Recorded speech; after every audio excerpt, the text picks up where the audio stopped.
Welcome back to the deep dive. Before we even get started today, and I'm telling you right now, you are going to want to strap in for this one. I need you to do a quick favor. Yeah, please do. Hit that like button to make sure you're subscribed to the show. It really helps us keep the lights on, and it helps us get this kind of heavy-hitting analysis out to you. And trust me, today's topic, it is heavy. It is. We are looking at a text that doesn't just challenge the status quo, it effectively declares war on it. Right. We're diving into the ebook titled Insidious Subversion, Satan's Hegelian dialectic siege machinery of cultural Marxist positional war. Quite the title, It's a mouthful. but By Conrad Riker. And look, I know that title sounds like a doctoral dissertation from the absolute darkest corners of the internet, yeah, but the content itself is incredibly direct. very direct. And it's crucial to frame this correctly for you right off the bat. Riker makes it very clear in the preface, this is not a self-help book. No. It's not therapy. It is not about, healing your inner child or finding your bliss. He literally describes it as war reporting from the front lines of a cultural revolution. Yeah, he explicitly says, if you're looking for a safe space or like a TED Talk about the power of vulnerability, put the book down. Exactly. This is written for what he calls the learner, specifically for men who feel like something is fundamentally structurally wrong with the modern world. Right, so if you're part of that red-pilled audience, or you follow men's rights issues, or you just feel like the deck is stacked against you and you can't quite figure out why. This book claims to explain exactly how that stacking happened. And we should clarify, our mission today is just to report on what's in this source material. We aren't endorsing the viewpoints, we're just unpacking the author's arguments impartially. Right, we're breaking down the ideas. The book promises a forensic dismantling of the systems education, law, media that the author argues have been captured by feminists and Marxists. Before we really get into the weeds, though, a quick heads up, we can only cover so much in this deep dive. Yeah, there's a lot. If you want the full arsenal of information, all the case studies, the specific laws, you need to go to Amazon Kindle or Google Play Books and buy the ebook. Seriously, check Amazon Kindle and Google Playbooks to get the source material, because we are gonna move fast. Let's unpack the core thesis. Riker argues we aren't living in a patriarchy at all. No, he says we're living in a gynocracy, Right. which is a word I honestly hadn't heard before reading this. It's his term for female supremacy disguised as equality. And Riker argues this wasn't an accident. He points to a mechanism called the Hegelian dialectic. This is the insidious subversion part of the title. I remember hearing about Hegel in, Philosophy 101, Right. but how does Riker apply that to modern culture? Well, stripping away the academic jargon, the Hegelian dialectic is basically a three-step process for engineering social change.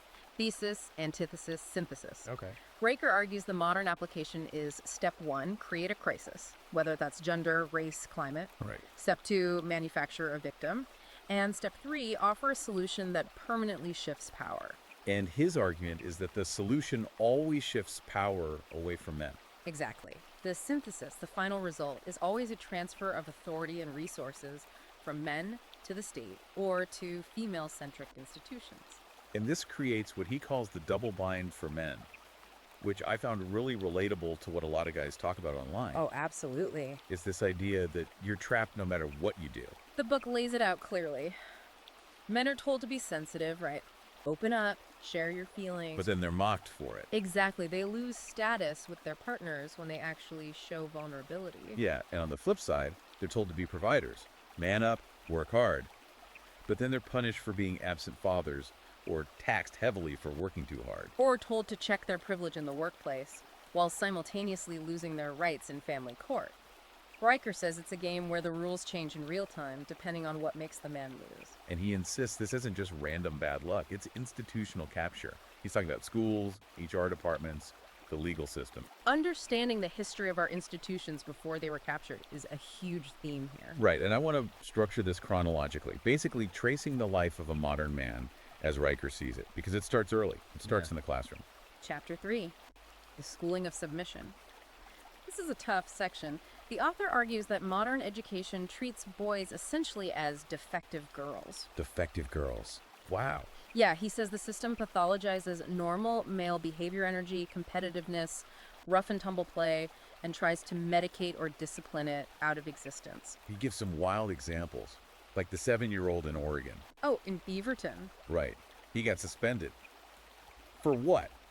for pointing his finger like a gun. It was interpreted as a violent threat. He's 7. I mean, every boy I grew up with did that. And then there was the 9-year-old in Minnesota. That one was striking. He was in show and tell, and he said, "I'm the king of the jungle." Yeah. And the school mandated counseling because they said it displayed problematic power dynamics.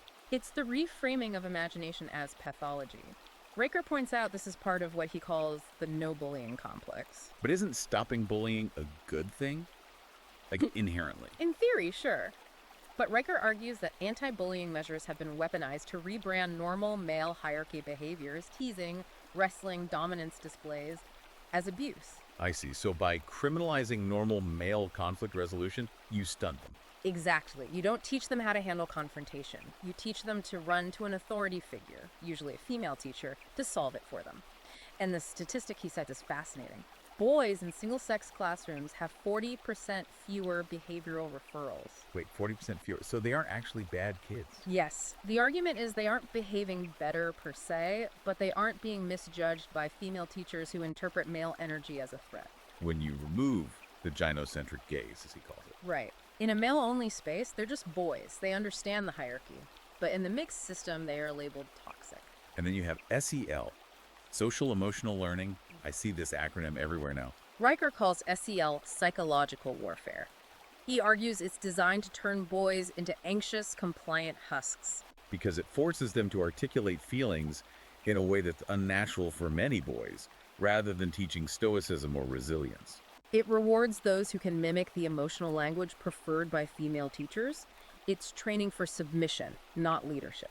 So you've got boys being crushed in school, told their instincts are wrong, then they graduate and they hit the economy. The feminist economic trap. Right. And Riker argues the war continues there. The book highlights a massive shift in the economy over the last few decades.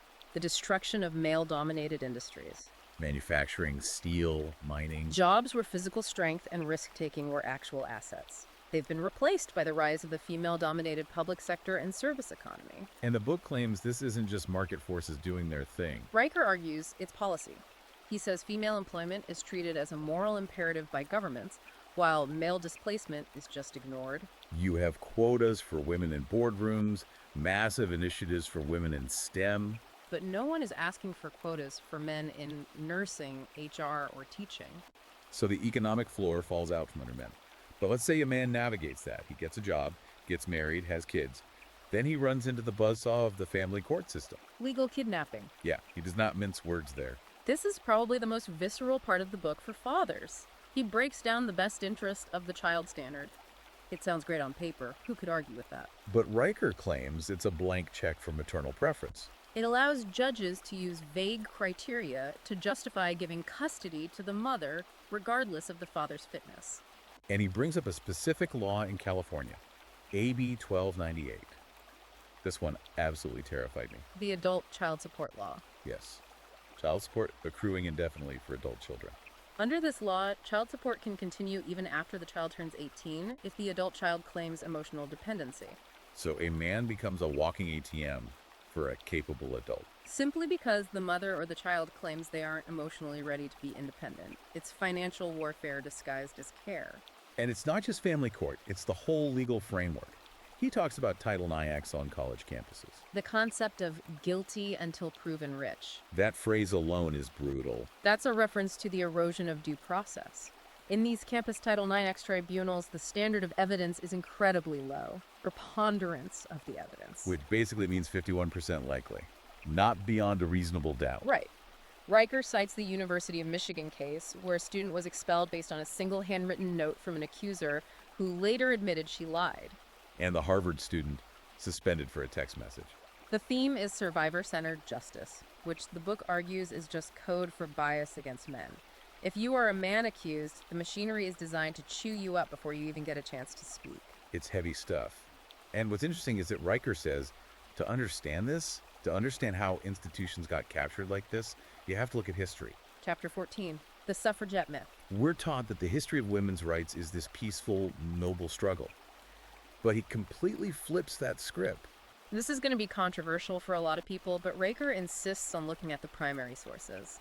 He argues that the suffragettes are taught as peaceful protesters attending tea parties, But in reality, the WSPU, The Women's Social and Political Union. yes, Yeah. they conducted orchestrated arson campaigns. Yeah.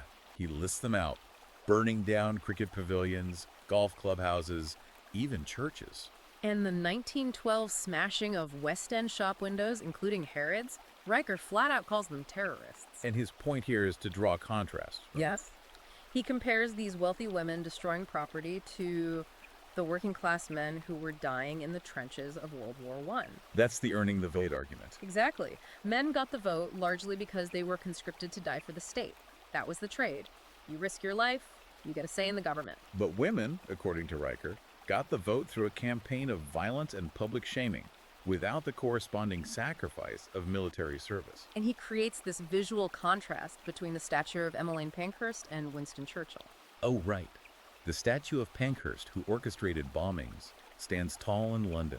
Meanwhile, the bust of Winston Churchill was removed from the Oval Office, celebrated by some feminist groups as striking a blow against toxic masculinity. Riker says this is a deliberate rewriting of history to make female violence empowering and male stoicism toxic. Speaking of stoicism, that brings us to the psychological aspect, because the war isn't just in the courts, it's inside our heads. Chapter 12, The Attack on Stoicism. This connects back to that double bind we mentioned earlier. This section had the story about Ramirez, the Marine. Right, a veteran with PTSD seeking treatment at the VA. According to the book, Ramirez was told he must cry to receive his medication and treatment. Wow. The argument is that the therapeutic system demands emotional performativity. If you don't perform sadness the way a woman does with tears and verbal vulnerability, you aren't healing, you're repressing. But Riker cites a study that says the exact opposite. A study from JAMA Psychiatry. It found that men who suppress emotion repressors actually had lower cortisol levels and longer lifespans. So Riker uses this to argue that Stoicism isn't a pathology. It's biological armor. It's how men are built to survive trauma. By forcing men to open up and cry, the system is actually breaking down their natural defenses. It's the manhood mirage. Society screams, men, open up, be vulnerable. But the second a man actually breaks down, he gets the ick from women, or he loses respect at work. It's a trap designed to weaken him.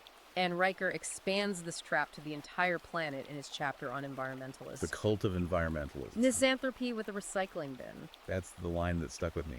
Misanthropy with a recycling bin. It is evocative. His argument is that environmentalism targets male-built civilization. Oil, mining, construction, infrastructure. Things built by men. These are male-dominated fields that physically built the modern world. The Green Movement frames these activities not as progress, but as inherently evil or destructive domination. He talks about the rewilding movement in Germany, where activists called roads phallic symbols of domination. Which sounds ridiculous. I mean, it sounds funny when you say it out loud, but he's saying they actually want to deconstruct the physical world men built. And it goes darker. He brings up the voluntary human extinction movement. Right. The argument is that men are always the ones told to stop reproducing, or that fatherhood is a failed evolutionary experiment. That was a quote from an Oberlin College seminar he cites. The message is clear in Riker's view. Men are a virus on the planet. So, if you're listening to this, we've covered the schools, the courts, history, psychology, and even the planet itself turned against men. It feels overwhelming. Does Riker offer a solution? Or is this just doom scrolling in book form? He does offer a solution, but it's radical. It's in the final segment, reclamation. He doesn't suggest voting harder or complaining more. His solution is simply walk away. This is where he talks about MGTOW, right? Men going their own way. Yes, he highlights high-earning men who are opting out of marriage and dating entirely. Not because they can't get dates. No, because they've done the risk analysis on the legal and financial liabilities of modern marriage and decided it's a bad deal. They look at the divorce courts, the walking ATM laws, and they say, no thanks. But he goes beyond just checking out. He talks about building parallel institutions. This is the constructive part. Riker says, don't beg for fairness from a system designed to hate you. Instead, build your own. Right. He calls for brotherhood opposed to therapy. He tells men to rebuild their bodies. Literally, lift weights. Rebuild their minds by reading history. The real history, not the captured textbook version. Exactly. Mentor young men. Create value. He basically says the system isn't broken. That's the final red pill. The system is working exactly as designed. It is designed to extract resources from men and transfer them to women and the state. And once you realize that, Riker argues, the only winning move is to stop playing by their rules. Create value, but keep it within your own circle. Precisely. Wow. Okay, let's take a breath. That is a lot. And I want to reiterate, we have really only skimmed the surface of the data and the stories in this book. It's a dense text. Insidious Subversion is relentless. It piles fact upon fact, story upon story. It's designed to overwhelm you with evidence of this positional war. If this conversation sparks something in you, if you're nodding your head, or even if you're just angry and want to see the evidence for yourself, you need to read the full text. You really do. Go to Amazon Kindle, go to Google Playbooks, and buy Insidious Subversion, Satan's Hegelian dialectic siege machinery of cultural Marxist positional war. Yes, type the whole thing in. It's worth it to get the full arsenal of facts. And you should follow the author, Conrad Riker, for his ongoing updates. You can find him at conradriker.substack.com. That's at Conrad Riker on Substack. Before you go, do not forget to like this video and subscribe to the podcast. It helps us get this information out to more listeners who might be feeling the same way you do. It's about building that parallel understanding. Exactly. I'm going to leave you with a final thought from the book. Riker writes, men aren't going extinct.